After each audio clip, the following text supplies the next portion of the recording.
Hello there, gamers! Welcome to MK Mobile. We're gonna take a look at the new characters. We got Scorpion, we got Sub-Zero, we got some Gears. And we're gonna find out if it's actually worth it. So far I've been pretty skeptical about another Sub-Zero and Scorpion, but a really good passive could change my mind. So without any further ado, let's take a look. Catching Fire.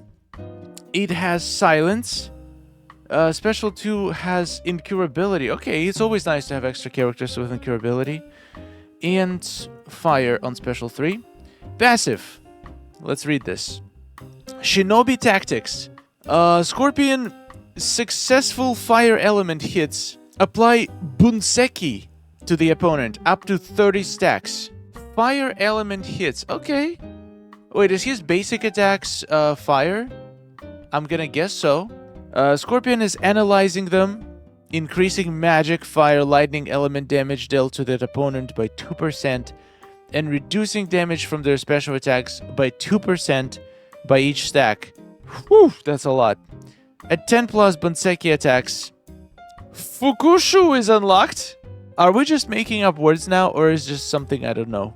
It's a counterattack that deals low fire element damage per each Bunseki stack. Counterattack, okay. Giving a bonus for 10 seconds. 15 stacks apply blind, 20 also apply shield break. Fukushu has 10 second cooldown. Bunseki stacks reset only on Scorpion death. Why would I want him to reset on his death? If he is dead, I don't care what his stack is. Alright, team passive. MK2 movie Scorpion receives 50% less damage from ice element attacks. Okay. When MK2 movie team member tags in, they can shield for 5 seconds. Okay, that's actually pretty OP.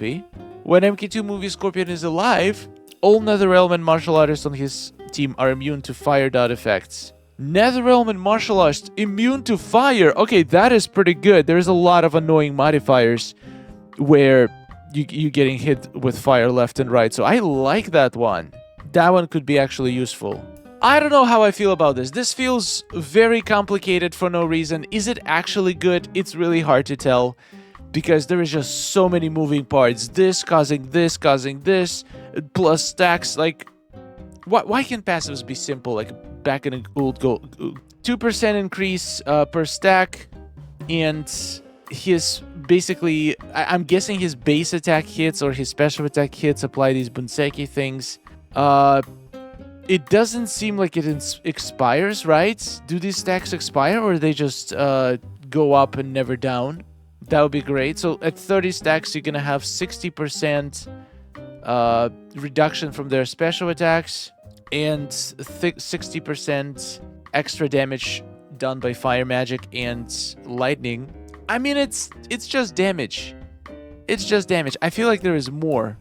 There should be more to the passive than just pure damage. At least, unless its damage is like mind-blowing, like Homelander. I don't know. Counterattack. So I'm guessing it's another button you press. Just like a Danian Blood Kitana where you can counterattack. Deals a low fire element damage per each Bunseki stack. Okay. I don't know. We're gonna have to wait and try it, but I don't know if I'm very impressed, to be honest. It's okay. We got Winter is coming.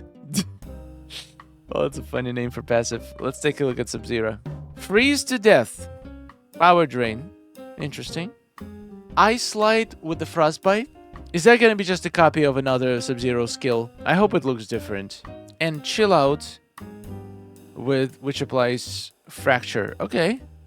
Let's take a look. Passive. Blizzard duration 15 seconds. For each successful ice hit performed by any team member, Sub-Zero gains 80% blood chill. Oh my god, we're just inventing new things. Why? Okay. After 100% blood chill is accumulated, Sub-Zero can cast a blizzard via extra button that lasts 15 seconds. Okay. For a whole blizzard duration, gain 40% more power from basic attacks and deal 10% more damage with each second while the blizzard is active. During blizzard, all special attacks transfer 30% of dealt damage into health, so they just heal you. Okay, this is interesting. So 15 seconds. I'm guessing you could still accumulate more blood chill while this is active, right? So does it mean you can maintain it indefinitely? 40% more power from basic attacks, 10% more damage with each second, up to 100% more damage in the last second. So you have to time your attacks for the last second of the blizzard, and special attacks heal you basically during blizzard. MK1 Sub-Zero applies freeze on tag out. Oh, that's so good. Okay, that's cool. That's really cool. Freeze on tag out sounds incredible. Team passive. All team members are immune to freeze. Whoa, that's big.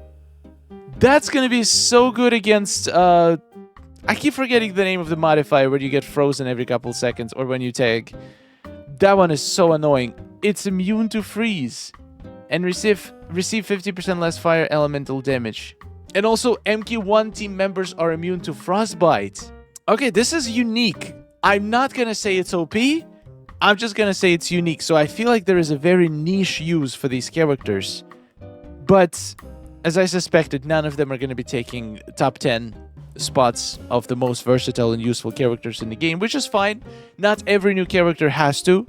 But, once again, it's all gonna be up to their moves, how they feel.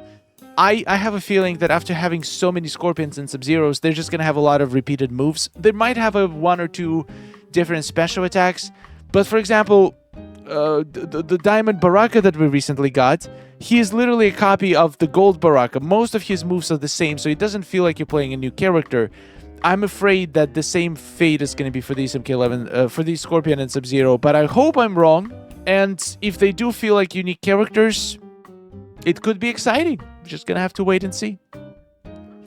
Alright, now we got two sets of gear. We got sets of gear for Goro Brutality. Let's take a look at it. Flame Forged Will. 250 team recovery boost. Okay.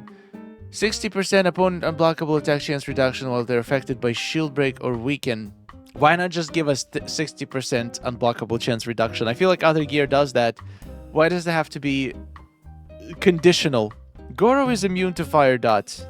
Performing 2 combo enders against the same opponent will apply Scorch. Another new thing. Okay. For 20 seconds. Scorch is a torment effect. Characters afflicted receive damage over time. Damage dealt by Scorch depends on the user's toughness. Damage element fire. Oh my god. So 2 combo enders will basically apply a dot, which is kind of like fire. But I think torment, unlike the regular dots, scales from your own stats, not from your opponent's health, which makes it significantly less useful, in my opinion. It means your character has to be super powerful. At Fusion 0 or Fusion 1, low Fusion character, this is gonna deal nearly no damage. So we get Brutality. Alright. Once per match when falling below 40% health, the user gains Dispel and Regeneration for 10 seconds. I feel like this is not unique. We have similar abilities before. While this regeneration is active, the user can't be KO'd, and the effectiveness of team recovery boost from his equipment is doubled. Okay, so this Goro is kind of like a tank slash healer in the team. I mean, not this Goro, this piece on Goro. The main problem that I have is that Goro is just not good. They said they buffed him, but they didn't say exactly what the buff is. So we're just gonna have to wait and see. But I just don't see Classic Goro getting from literally bottom 3 characters to top 10. That kind of buff just never happens. It's nice, but I feel like this gear could be pretty good on some other character, because the only thing that is Goro specific is being immune to fire and doing the Scorch thing, which once again, if you put this piece, like if your Classic Goro is maxed out, would you still use Classic Goro for this when you can just use MK11 Scorpion to apply regular fires that melt your enemies no matter what fusion you is? I don't know. It's a tough sell. It's a tough sell. Flame Forged Ferocity. 45% basic attack unblockable chance, 35% chance to apply shield break and combo ender. Once again, all of these abilities already exist, so nothing new here. I do like a shield break and combo ender. That could be pretty strong. Once per take in, when the user receives damage from a single hit that exceeds 10% of their total health, half the damage will be dealt to the user and half reflected to the opponent. When this effect triggers, The user gains a 10% toughness boost. Okay. That is a maxed out ability. I mean, this feels pretty basic. It's not bad. Nothing mind-blowing. It's always nice to have another block breaker piece. Shield breaking combo ender. This would be a pretty decent piece for pretty much any character to get a shield break and unblockable attack. And the last one could be useful in very specific occasions, so I'm not mad about this one. This is a pretty decent rare piece of gear. Not as excited about the epic one. I feel like an epic one is a little bit underwhelming. Now, Homelander gear. That's what I've been waiting for. Man in control. Of course he is a man in control. Who else would be in control? 35% chance to apply blind for 10 seconds on any special attack. Really? 35% chance? That seems a little bit low for an epic piece. 60% chance apply opponent critical hit chance reduction. Alright, that's not bad. Homelander. When Homelander has less than 70% HP and is targeted by any special attack, the parental figure with maximum bonding tags in and receives the damage of the strike. If bonding is not yet maxed, Homelander gains shield instead. I mean, I feel like with Homelander, the way you play him, you would never risk Homelander getting hit when he's low on health before the parental figure dies, right? It's just how you play him. I feel like this scenario is just not gonna happen. Nobody's gonna be risking their Homelander, and I mean, I guess this could make it so you can be a little bit more careless. You can literally play with Homelander more aggressively, which I feel like could be a good thing, because you know that you have this protection that you're not going to waste those millions of damage if you get killed accidentally, and you can just keep destroying people with Homelander having this extra protection. I actually like this. You know what? That is pretty good. I do feel like I don't play enough when I have Homelander in my team because I'm too scared to lose him before I trigger my parental figure damage. So I feel like that's a good thing. While the user is active, the opponent gains 1 exhaustion stack every second. If only I remembered what exhaustion does. From the 5th stack, they will need to collect 20% more power to fill up each power bar. From the 10th stack, Oblivion is inevitably applied to the opponent. Inevitably, I love that. At 15 stacks, their debuff resistance is ignored. Oh! Holy moly! So imagine this. You take in with Homelander. You apply Snare. You keep them in. You deal insane amount of damage. But then once again, I feel like if you had a character locked in with Homelander for 15 seconds, then there's not going to be anything left of that character to take advantage of the debuff resistance ignore. It's probably not going to work on bosses, right? Imagine if this worked on bosses. Now that would be really OP. Exhaustion is removed after the opponent tags out. Makes sense. Imagine if this worked on bosses. If it did, this would be the most powerful piece of gear in the entire game. 15 seconds with Homelander, and you can melt your bosses with him, kill him, and Scorpion. That would be sick, but I don't think it's going to work. So it's going to have very limited use, but it is nice.